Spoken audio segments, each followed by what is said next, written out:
We're joined today by junior pitcher Chad Rafferty, sophomore pitcher Joe Gronkowski, and senior pitcher Andy Devereaux. Guys, we've just completed our third week of practice. From a pitching standpoint, guys, any one of you can kind of answer, how do you think it's gone so far? I think we're off to a good start. I mean, as long as I've been here, this is my third year. I think this is the fastest our pitching staff has really gotten going, and everyone seems to be doing well. And we got some guys that are hurt that are coming back pretty quickly, so it's going well so far. Good. I think that so far this is probably the hardest working group that we've had. Everyone's really stepped up. No one needs to be told what to do. Everyone knows their part. They follow the plan well, and everyone's just getting after it. And just focus on what Andy's saying. Like the whole pitching staff is really working hard. Some of the older guys like Andy and like Jimmy Kennedy are really taking a leadership role with the pitching staff, and with the addition of Coach Merrill, the pitching staff has really come together and really focusing on what they need to do. It's great.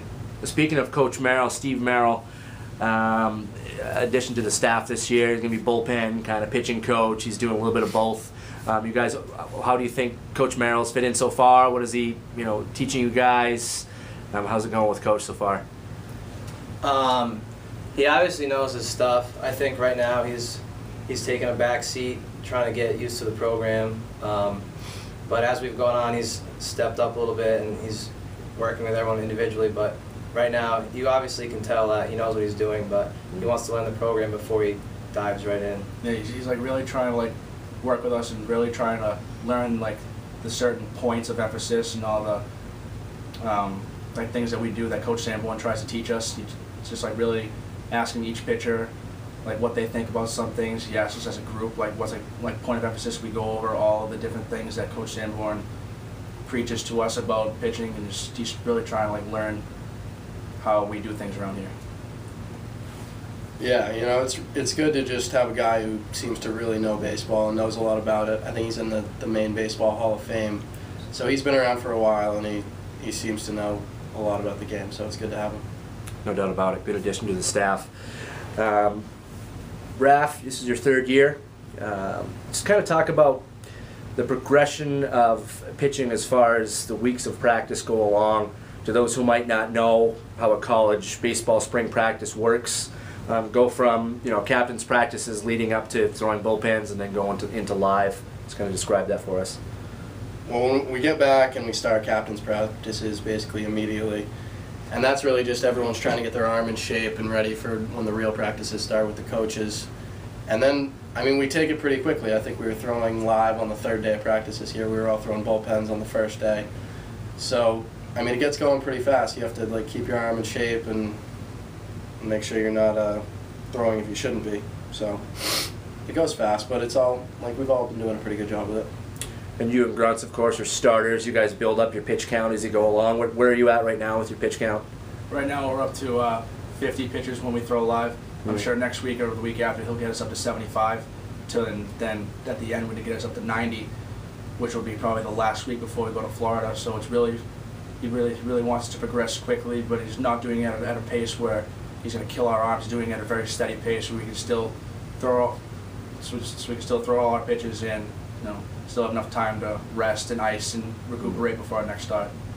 And Deb, of course, you're a reliever. Where are you at? How does the progression work differently for a reliever? I think for a reliever, it's not about pitch count, obviously. It's more about the little things, knowing your role, coming into the setting, really getting the mind frame, knowing what you need to do. So it's more locating, working on your pitches, and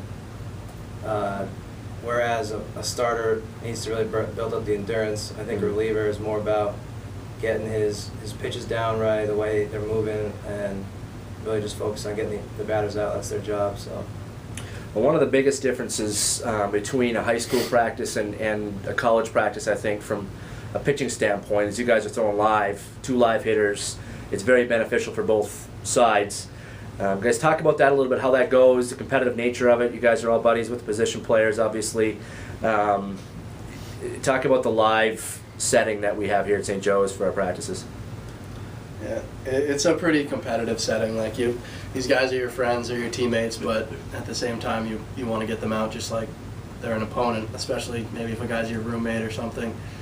It's you can like make fun of them a little bit when you get back or something. It makes it fun, but when we're in the cage, it's serious. Like, we're not messing around, and we're really competing. Yeah, like you said, it's all serious, and like it's like you said, when you let up like a hit to one of your good friends or like your roommate or something, it really gets under your skin. It really ticks you off, and I know from experience because it used to happen to me a lot. And so when we get into live, it gets really serious, and everyone tries to do their part, and everyone's real competitive. I think the biggest thing is trying to make your teammate better at the same time. Obviously, I want to get this hitter out, but at the same time, if he sees that I'm tipping a pitch, he's going to come up later and tell me that he knows that I'm throwing a changeup right now. So you want to get the guy out, but at the same time, you're helping each other out.